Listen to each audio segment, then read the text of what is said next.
Okay, so back to side control Kimura again. Just look at dorsal position. If you just turn with your feet this way, buddy. Nice.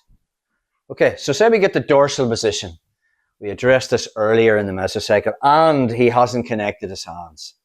Okay, from here, if I lead with my hands, notice the way Declan's on his right side. Probably for him to escape, he'll want to turn to his left and put his back on the mat.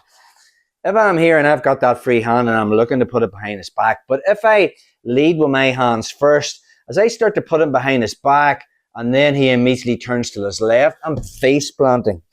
Because I'm leading with my hands, and watch my head positioning as he moves to his left, I'm smashing into the mat. Obviously this sucks, but also look at my head positioning. It's down, so he can just turn towards me and I'm kind of losing the position a little bit here.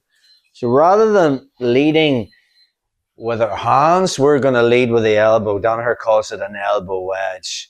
So when we get to this position, especially if I freed the hand, first thing is I want to connect Declan's left elbow to my left armpit or left pec.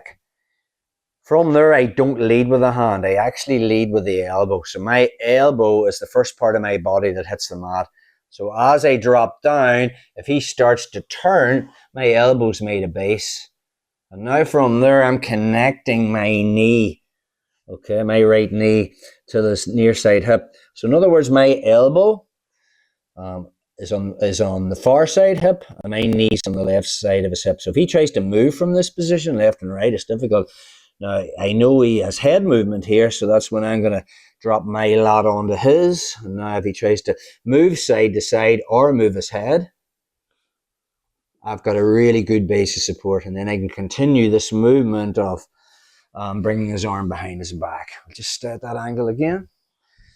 In fact, if we just turn this way, bro, feet that way, perfect. So I get in a dorsal position here, okay? And I've freed the hand. We've looked at various ways of doing this on the first few weeks of this mesocycle. So rather than leading with hands, and then at the last minute Declan moves his body and I'm face smashing, he can come up on top because I've lost head positioning, because my head is lower. We want to be thinking about, when I have that free arm, I'm going to glue the elbow to my pec or my armpit. That puts tension in it, but not leading with the hands, coming with the elbow first, and then turning my base. Okay. Notice the way when I do that and my elbow hits the mat, no matter what movement Declan makes now, my head is higher than my elbow.